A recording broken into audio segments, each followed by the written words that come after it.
عوام کی محبت دیکھی جمہوریت کے لیے، عمران خان کے لیے، انسانی حقوق کے لیے.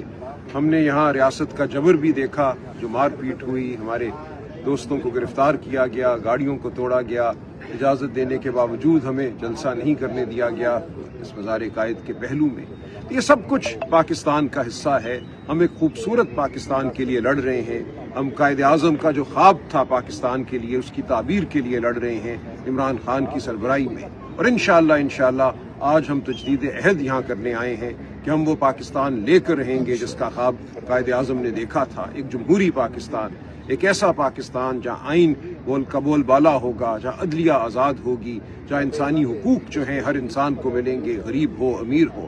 تو ہم اس پاکستان کے لیے لڑتے رہیں گے. آج ہم یہ وعدہ کرنے آئے ہیں، دعا کرنے آئے ہیں. انشاءاللہ اللہ تعالی ہمیں کامیاب کرے گا. میرے ساتھ کھڑی ہیں ہماری ماں جی ریحانہ ڈار صاحبہ، شوکت پسرا صاحب، نعیم پنجوتا صاحب، عمر ڈار صاحب، حلیمہ عادل شیخ صاحب، جنہوں نے یہ پورا دورہ ممکن بنایا.